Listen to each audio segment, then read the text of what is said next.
अभी बताता हूँ, जो हमारा डायनेमिक साइलेंस शिक्षा श्री सम्मान जो है, उसके लिए हमने अभी पिछले हमने हफ्ते जो है हमने उसका ऑनलाइन लिंक डाला हुआ था सब जगह, फेसबुक पे और डिजिटल मैंने इसको प्रमोशन किया था। और उसमें अभी तक हमारे पास में लगभग 56 नॉमिनेशन आए हैं, जिसमें सिर्फ हम सिर्फ 50 लोगों की वहाँ पे नॉमिनेशन कर रहे हैं। इसमें हमने जूरी कमेटी बनाई है, जिसमें हमारी जूरी कमेटी में आदरणीय प्रोड्यूसर डायरेक्टर एक्टर धीरज कुमार जी हैं हिंदुस्तान से, और 2 लोग हमारे लंदन से हैं, USA से हैं।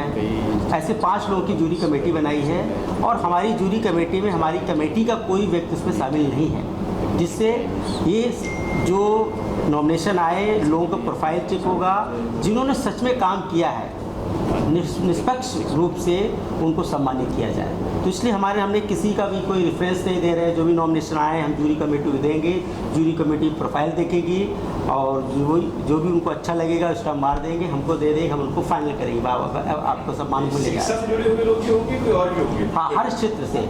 मतलब देखिए क्या शिक्षा श्री सम्मान है, शिक्षा के लिए मैं समझता हूँ कि हर व्यक्ति कहीं ना कहीं कार्य करता है, छोटा मोटा कहीं ना कहीं करता है। मैंने देखा है कि हमारे कुछ मित्र हैं जो IAS अधिकारी हैं, बड़ी पोस्ट पे हैं, कस्टम में हैं, GST में हैं, इनकम टैक्स में हैं, लेकिन वो लोग एजुकेशन के लिए काम कर रहे हैं, अधिकारी हैं, वो किसी न किसी बच्चे की फ़ीस भरते हैं।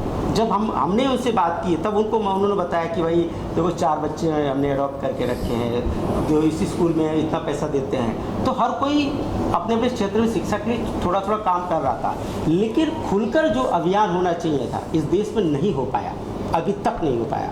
मैं चाहता हूँ ऐसे लोग करते हैं, NGO करते हैं, और हमारे प्रधानमंत्री आदरणीय मोदी जी भी शिक्षा के लिए बढ़ावा दे रहे हैं, उनकी बात करते हैं शिक्षा के लिए। लेकिन इस देश में जैसे स्वच्छता अभियान हुआ था, हर कोई आज कूड़ा फेंकने से पहले एक बार मोदी जी को दिमाग में याद कर लेता है। तो मैं चाहता हूं कि आने वाले समय में शिक्षा के लिए लोग काम करें, और यही अभियान जैसे स्वच्छ भारत हिट हो गया, ऐसे शिक्षा दान अभियान हिट हो जाए।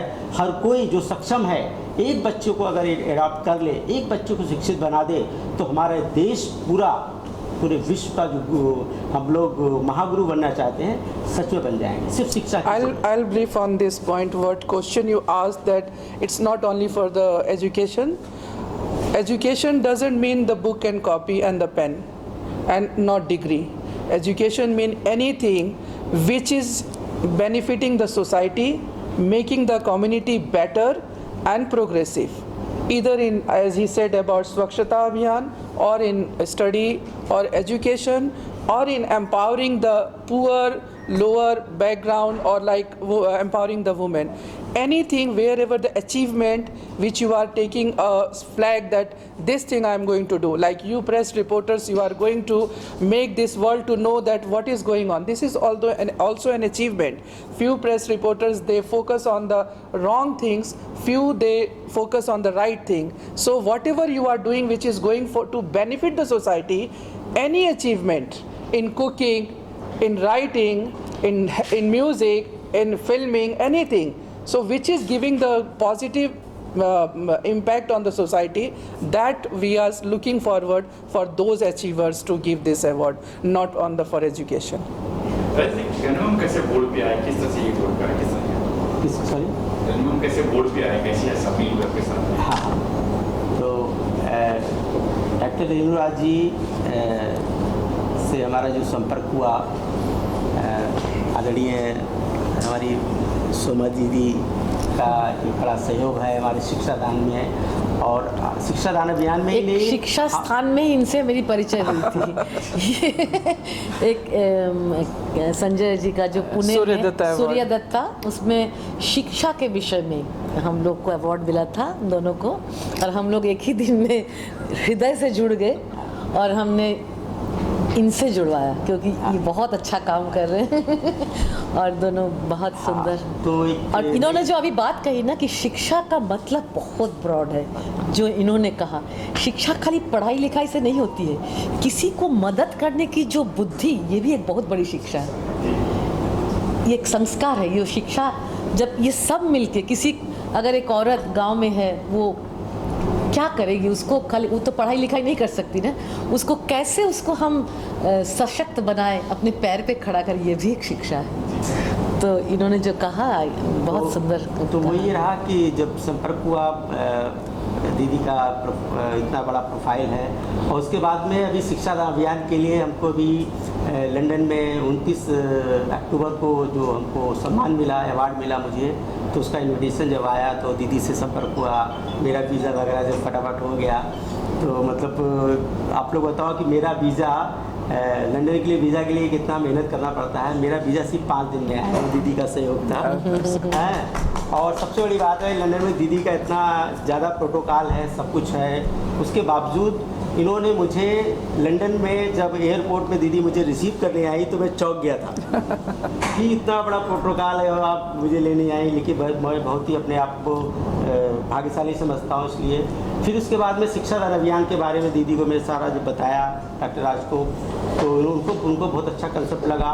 उसके बाद उन्होंने लंदन से बहुत से बच्चों के लिए हमसे बोला कि भाई किसको क्या करना है, तो कई बच्चों का हमने लिस्ट दिया, वहाँ से दीदी ने उनको बहुत सहयोग किया। उसके बाद मैंने इनसे बोला कि दीदी अभी मैं जो शिक्षा दान अभियान जो कि लंदन में इवेंट करना चाहते हैं, तो दीदी का सहयोग से लंदन में हाउस ऑफ कॉमन का 6 जून को अवार्ड हो रहा है, और उस पर दीदी का बहुत सहयोग है, आशीर्वाद है।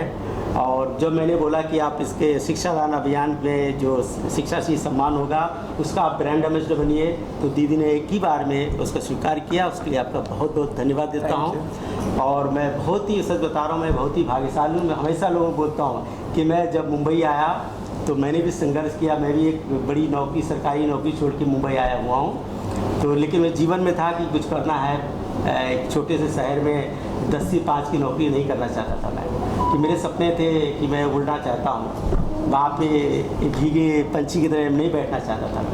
तो जैसे तैसे मैं मुंबई आया, संघर्ष किया, लेकिन मैंने यहाँ जब देखा कि सच में लोग बड़े परेशान हैं, और सबसे ज़्यादा परेशान लोग इसके लिए हैं कि आज मिडिल क्लास का बच्चा, छोटे जो गरीब लोग हैं, जो झोपड़े पट्टी में रहते हैं, वो लोग बच्चों को पढ़ाने भी नहीं चाहते हैं। पैसा भी नहीं, वो तो ठीक है, जो इसको गैरेज में लगा दो, उसको उधर लगा दो, तो उसको लगा दो, उस पर लगे रहते हैं। जो बड़े लोग हैं उनको तो पैसे की टेंशन नहीं है। इस देश पे सबसे ज़्यादा तकलीफ है तो मिडिल क्लास, जो आम आदमी है। हम आम आदमी है, हम गरीब भी नहीं हैं, हम अमीर भी नहीं हैं, हम आम आदमी है। तो आम आदमी के परिवार के अंदर सबसे ज़्यादा परेशानी है तो शिक्षा की, वो फीस नहीं भर पाते हैं, बहुत तकलीफ़ है। तो वो चीज़ मेरे दिमाग में आई, मैंने इसका शुभारम्भ किया, और ये पहला शिक्षा दान अभियान का जो अवार्ड हो रहा है लंदन में हो रहा है। और उसके बाद आने वाले समय में चाहता हूँ पूरी दुनिया में आप सब लोगों के साथ से पूरा दुनिया में छाए, और सबसे बड़ा हमने सोची जो भी सम्मान होगा, जो भी हमारे इवेंट होंगे, उसका पूरा पैसा हम गरीब बच्चों को ही डोनेट करेंगे।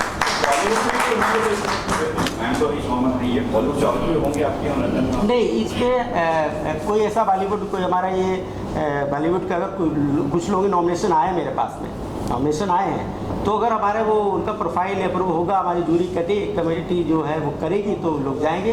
वरना मैं किसी को ऐसा नहीं रेफरेंस रिकमेंड, मतलब हाथ जोड़ के नहीं लेके जा रहे भाई आप चलो कि वहाँ पे फिल्म स्टारों की फ़िलहाल कोई ज़रूरत नहीं। Basically dynamic silence we look for the people like Rajesh Srivastava, जो लोग समाज में कुछ अच्छा काम करते, यूनिक लीग से हट के जो काम करते हैं। और हमारा कहना ये है कि हम सब एक सेलिब्रिटीज़ हैं, हमें किसी सेलिब्रिटीज़ के लिए इंतज़ार नहीं करना है कि हमारे इस काम को करने के लिए कोई सेलिब्रिटी हमारा ब्रांड एम्बेसडर बनेगा तभी हमारा काम सफल होगा। This is not something like to entertain the people.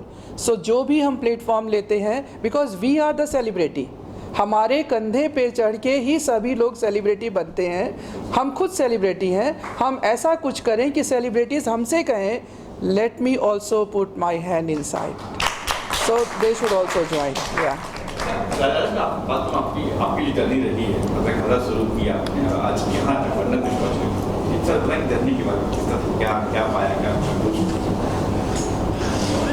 देखिए, मैं मेरी तो संघर्ष जो गाथा है मेरी बड़ी है, उस पर 500 पेज की स्टोरी लिखी जा सकती है 5 साल बाद ठीक है। लेकिन छोटी सी बात है, मैं जब मुंबई आया तो मैंने बहुत ही छोटे मोटे जो काम कोई छोटा मोटा नहीं होता है। मैंने भी कारखाने में काम किया है, गारमेंट की फैक्ट्री में नौकरी की है मैंने। एक अच्छी नौकरी छोड़ के आके मुंबई में 150 रुपये हफ्ते के मैं भी नौकरी करता था, धरावी में कारखाने में गारमेंट का काम। मुझे कुछ करना था, मुझे आगे बढ़ना था, यहाँ पे कोई मेरा कोई ठिकाना ऐसा नहीं था। तो एक शुरुआत हुई, फिर धीरे धीरे मैंने पढ़ा लिखा तो था ही थोड़ा बहुत, तो मैंने फिर 99 में मैंने क्राइम रिपोर्टिंग की शुरुआत की। तो मैं 99 से और लगभग 2003 तक, बस 4 से 5 साल तक मैंने एक पत्रकारिता की, क्राइम रिपोर्टिंग करता था। लेकिन मैंने देखा कि क्राइम रिपोर्टिंग जो है इस देश में हम जैसे लोग नहीं कर सकते हैं। मेरा वो टैलेंट नहीं था, क्योंकि क्राइम रिपोर्टिंग के लिए बहुत ही बोलते डेयरिंग चाहिए होती है और बड़े बड़े खेल करने पड़ते हैं।